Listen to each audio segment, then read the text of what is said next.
Inilah abang penjual nasi goreng seafood, Bang Mirza. Berapa sebungkus bang?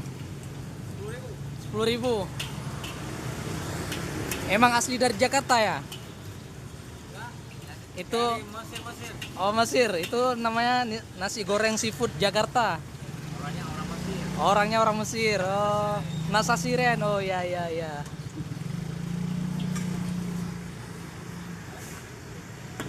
Agaknya di rumah Filipina.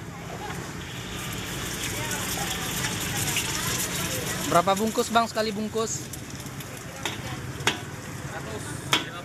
150. Keren bang ya? Udah harus kreatif. Ya.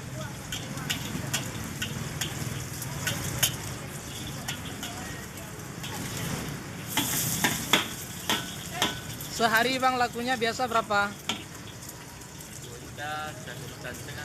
Wow, keren juga.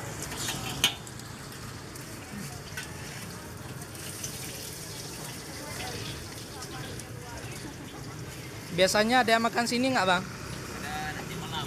Nanti. Ini nggak ada. Oh, kalau sekarang nggak ya, malam biasanya.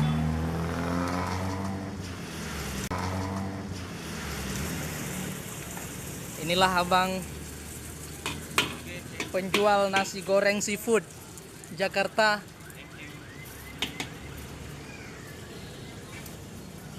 Adanya di Kedelung Putu, Bandar Baru.